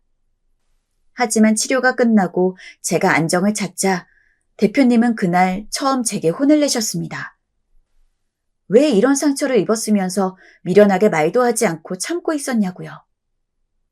아무리 발표가 중요하고 내가 있는 자리라 하더라도 이건 현명한 행동이 아니라고요. 그리고 대표님은 앞으로 어떤 자리라 하더라도 아픈 데가 있으면 반드시 말해야 한다고 신신당부하셨습니다. 저를 따끔하게 혼내시긴 했지만 그 안에 들어있는 의미는 따뜻했기에 저는 대표님에게 더 고마움을 느꼈던 것 같아요. 그 이후에도 대표님은 많은 배려를 보여주셨습니다. 우선 휴식을 취해야 한다며 상처가 어느 정도 아물 때까지 충분한 휴식을 갖고 복귀하라고 하셨고, 완전히 제 손이 회복될 때까지는 무리한 업무를 시키지 말라고 직원들에게 따로 지시해 주시기도 하셨습니다. 그때 전 이루어질 가능성은 없지만 내심 잠깐이나마 대표님이 제 아빠였으면 좋겠다는 생각을 했습니다. 그만큼 대표님은 직원들한테 한없이 좋은 분이었으니까요. 그 이후 저희 회사는 한동안 눈코 뜰 새 없이 바빴습니다. 여유롭게 가지던 점심시간도 없어진 지 오래였고, 회사 사람들이 전부 편의점 삼각김밥으로 5분 안에 밥을 먹은 뒤에 다시 일을 해야 할 정도였죠. 저도 다른 직원들에게 누를 끼치지 않기 위해 개인적으로 공부까지 해가며 열심히 회사 업무에 임했습니다. 그 사이 저도 이제 신입사원의 티를 벗고 회사 업무에 적응해 나가고 있었죠. 그러기를 한두 달 정도 됐을까요? 드디어 바쁜 일이 끝나고 저희 회사는 다시금 여유를 찾게 되었습니다. 그래서 예전처럼 대표님과 함께 직원들이 모여 밥도 먹고 프로젝트가 끝난 기념으로 회식도 하는 등 전보다 훨씬 널널한 회사 생활을 했어요. 그러던 어느 날 대표님이 저에게 개인 메신저를 보냈습니다. 유경 씨 꼭 확인해 봐야 할 일이 있는데 이따가 점심시간에 좀 내주세요. 이전에는 우연하게 타이밍이 그래서 어쩌다 단둘이 밥을 먹었다지만 이런 식으로 대표님이 저에게 먼저 점심시간에 따로 시간을 내달라고 한 건 처음이었습니다. 평소에 좋으신 대표님이어도 이렇게 개인적으로 부르니까 괜히 겁나더라고요. 혹시 내가 회사 생활을 하면서 잘못한 게 있나 싶어서요. 그래서 괜히 긴장된 마음을 가진 상태로 점심시간이 되길 기다렸다가 대표님이 알려준 식당으로 갔습니다. 그런데 식당에 있던 대표님 얼굴이 심상치 않았어요. 평소 대표님은 늘 환하게 웃고 있는 상이었는데 그날따라 굉장히 경직되고 불안해 보이는 얼굴이었달까요? 대체 무슨 일인가 싶어서 먼저 인사부터 했죠. 대표님, 저 왔습니다. 왔어요? 얼른 앉아요. 하지만 대표님은 절 앉게 하셔놓고서도 한참 동안 말을 잇지 않으셨어요. 그저 제 얼굴만 바라볼 뿐 아무 말 안 하시는 대표님을 보다 침묵을 견디지 못한 제가 먼저 물었습니다. 대표님, 혹시 제가 뭐 잘못한 게 있는 건가요? 그런데 제 말에 대표님이 갑자기 생각지도 못한 질문을 던졌습니다. 바로 어머니에 대한 질문이었어요. 혹시 어머니 이름이 김주연인가요? 네? 그걸 어떻게 아셨어요? 저는 깜짝 놀랐어요. 보통 이력서에 가족 관계를 쓰기는 하지만 저는 엄마와 같이 살고 있지 않고 외할머니 이름을 적고 싶지도 않았기 때문에 가족 관계란을 빈칸으로 냈거든요. 그렇기 때문에 대표님이 제 엄마 이름을 알 수 있는 방도가 없었습니다. 어릴 때 강서동에서 살았죠? 초등학교는 경덕초등학교 나왔고. 맞아요. 부모님 대신 외할머니랑 살지 않았어요? 어, 맞는데요. 어떻게 이걸 다 아시는 거예요? 제 대답이 끝나자 다시 침묵이 이어졌습니다. 그리고 한참 있다 대표님의 입에서 제 이름이 튀어나왔습니다. 유경아. 대표님은 갑자기 유경아라고 제 이름만 부르면서 눈물을 훔치기 시작했습니다. 그때쯤 되니 설마 싶더라고요.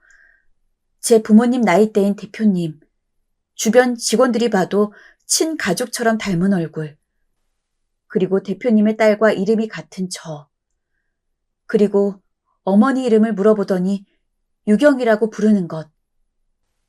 하나하나 퍼즐 조각 맞춰지듯 모아지면서 순간 오한이 될 정도로 소름이 돋았습니다. 순간 뭐라고 해야 할지 몰라 할 말을 생각하고 있는데 대표님은 휴지로 눈물을 닦더니 지갑에서 작은 사진 하나를 꺼냈어요. 대표님이 보여준 사진 안에는 아주 어린 아기와 대표님이 있었죠.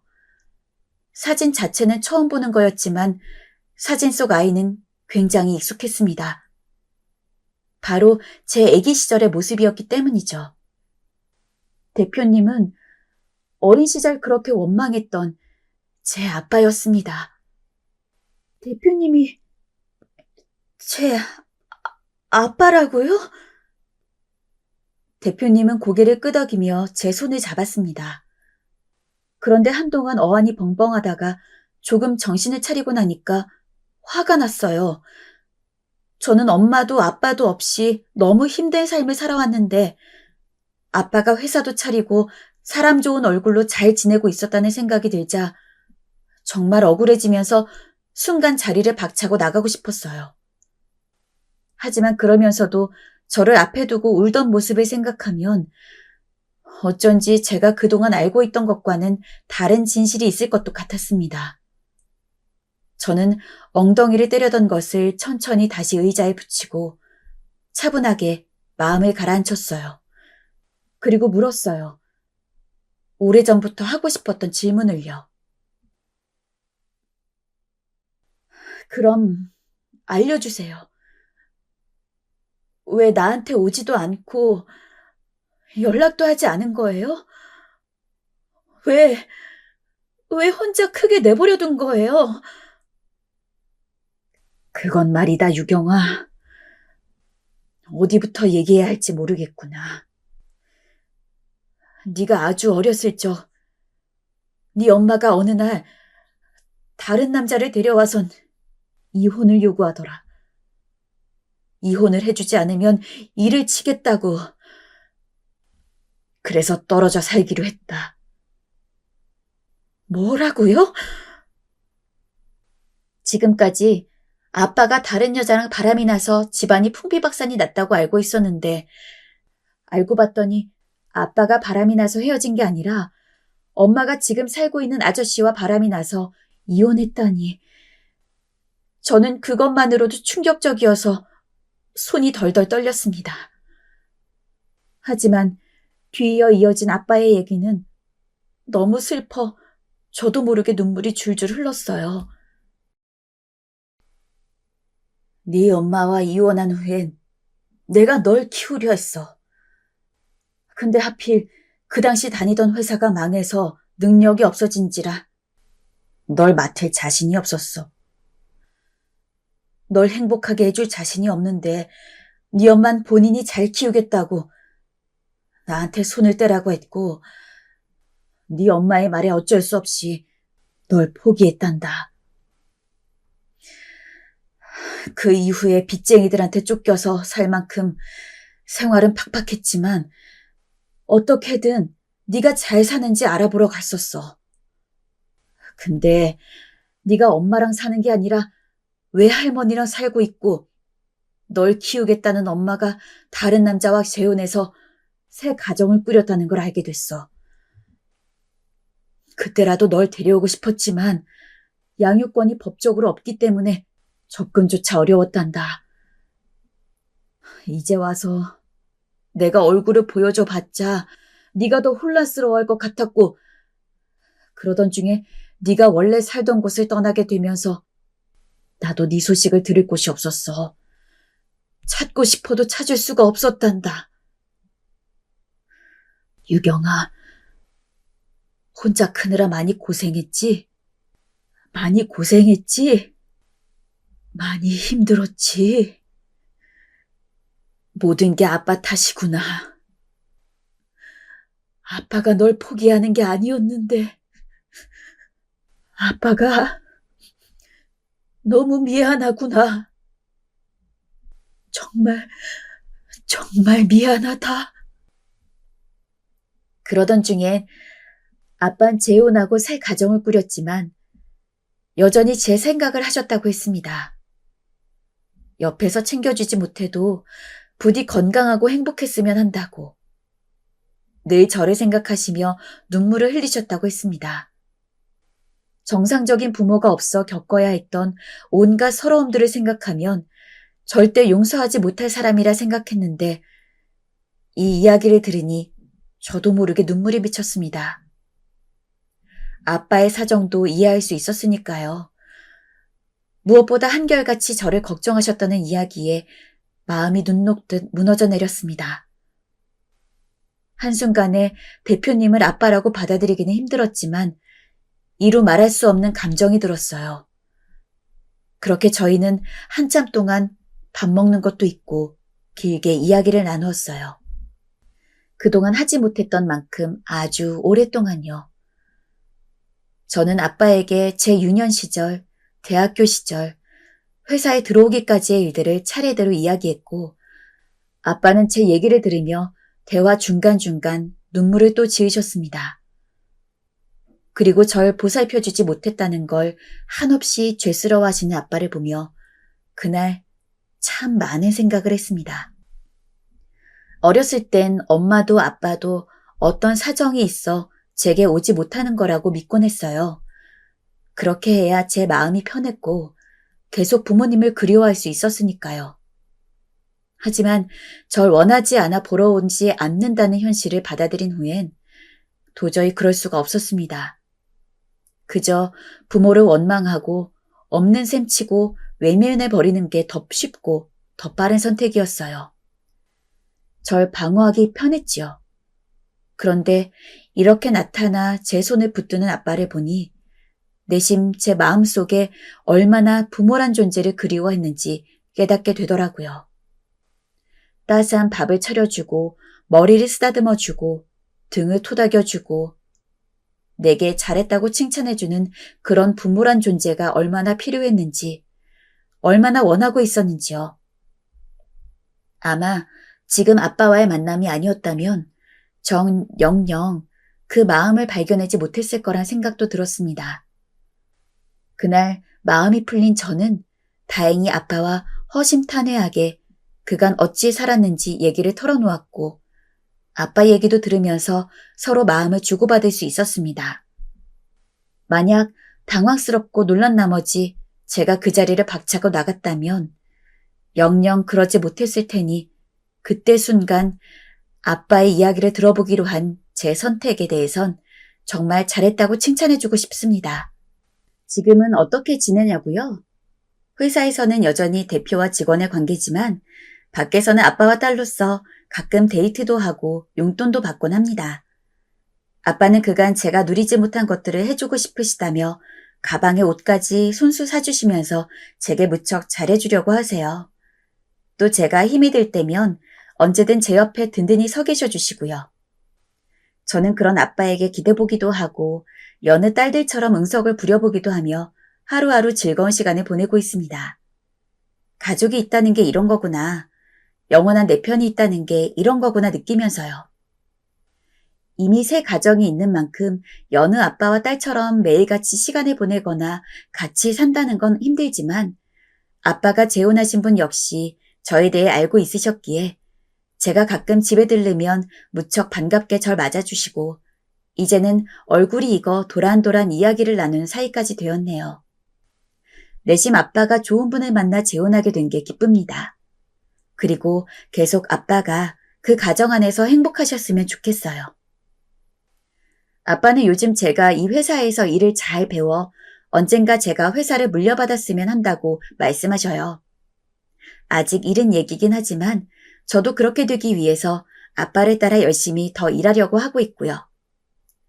영원히 없을 거라고 생각했던 아빠가 생겼으니 이보다 더 감사할 일이 없는 것 같습니다.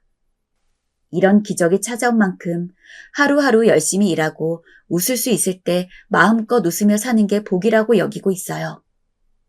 그래서 하루하루 흘러가는 작은 것들에 감사해하며 살아가려 합니다.